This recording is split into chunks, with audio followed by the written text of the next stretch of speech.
Hello, this is a quick video response to ClackClickBang. In his video, Tell Us a Tale of Role-Playing, you said some things about Dark Heresy there. That's one of the things that we cover very much as a campaign on my channel. That and Dragon Age currently. Yeah, I see what you're saying, because Rogue Trader, it does sound really, really appealing, and we are looking forward to doing a campaign for that coming up soon, actually. But what I will say is, you know those restrictions that you speak of, where you say, I suppose, what the point of what you're saying is you feel more liberated in what you can do and what you can achieve with Rogue Trader over Dark Heresy. I think I really enjoy those limitations within Dark Heresy. For me, it works the other way around. So I thought I'd give you that other point of view from, my experience. It's a very dark and cold, takes you for granted. You're just ants, molested along in life. People are becoming semi-cybernetic in ways, and there is only war. It is a grim, dark future. There's something about the idea of being an acolyte cell working for an inquisitor. You aren't even inquisitors. You know what I mean? You are working for an inquisitor. You're just an expendable piece of muck on the bottom of his shoe, and he's sending you out. And to me, you see, it's that idea of breaking that hero mold. You know, that thing where it's like, we're the heroes, and we're going through a campaign, and we're going to end up as demigods. It's refreshing in a way that you're just these little guys in the big picture.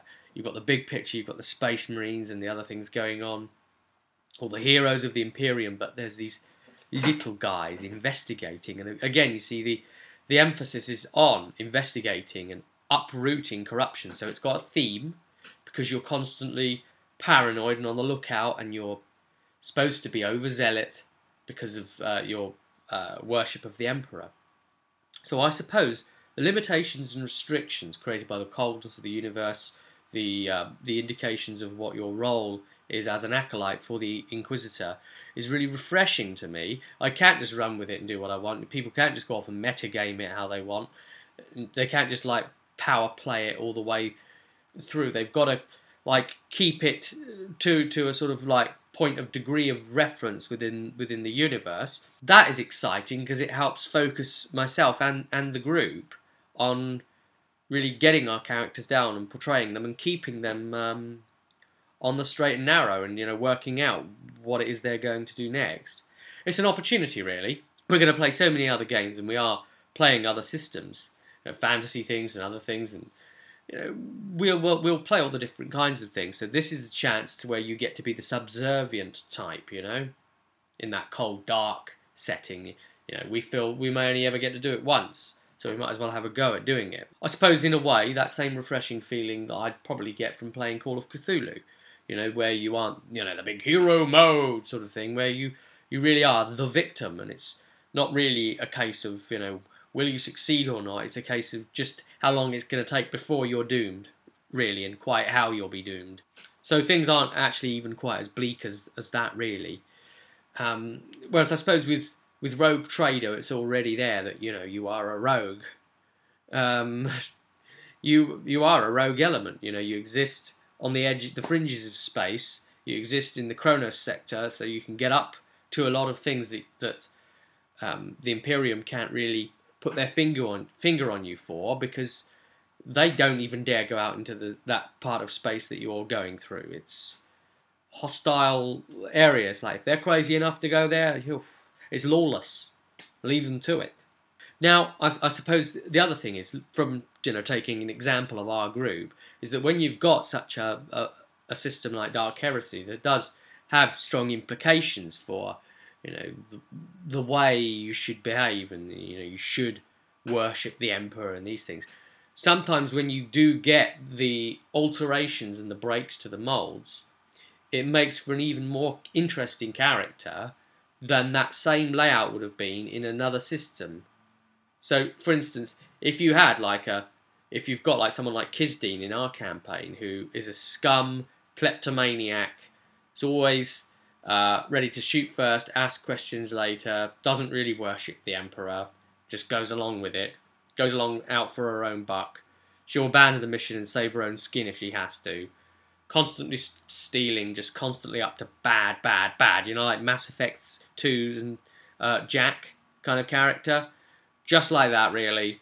Not necessarily the usual sort of thing you might imagine in like a hero setting sort of thing, working for an Inquisitor, but she's got unique skills that are used there in combination with the rest of the Acolyte cell.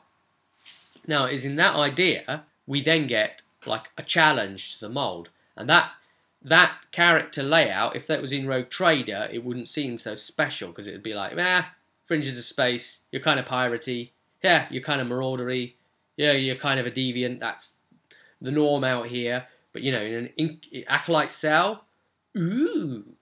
And then you've got people like Jerichus, my character, who's just a mind-cleansed assassin.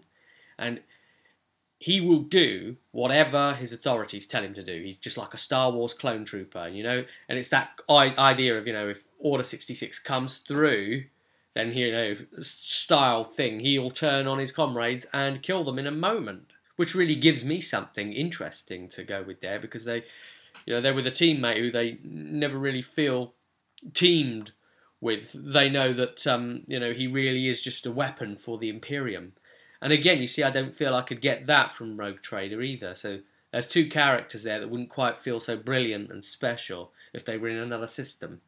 The other thing, though, that I will say about Dark Heresy as well, the other advantage that you get, which I suppose you could start to get a bit on Rogue Trader, but, is really, really concentrated, class variation, party selection. Normally you get this thing, okay, so we need someone to tank, we need a warrior, okay, who's going to be the caster type? We need a damage dealer, blah, blah, blah, blah, blah. Right, all right.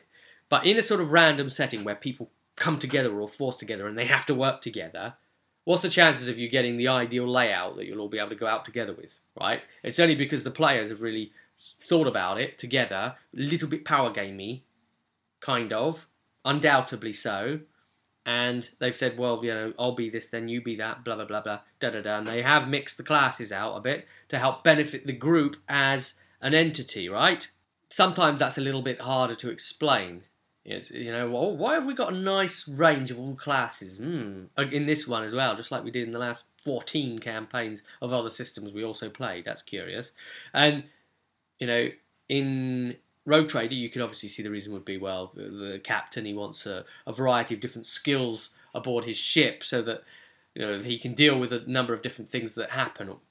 So, yeah, that's sort of in the ballpark and that's kind of loose. But for an Inquisitor, the boss, the NPC boss who controls you, yeah, his orders are going to be, I want a cell that's going to be able to operate, and they have to have this skill, this skill, this skill, this skill, and these abilities.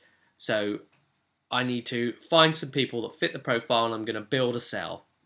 So that's what the Inquisitor will do. He'll find the individuals that have the right combination of talents that he needs, put them together, and that's his cell. So that's why he will purposely look for that variation within the group. So you can do it, and you're being RP by doing it, which is really, really nice and refreshing as far as I'm concerned. Anyway, that was just some thoughts on why I think Dark Heresy as a system, even versus the other 40k games, is one that means quite a lot to me, really. Take care, everybody, and I'll see you at the table.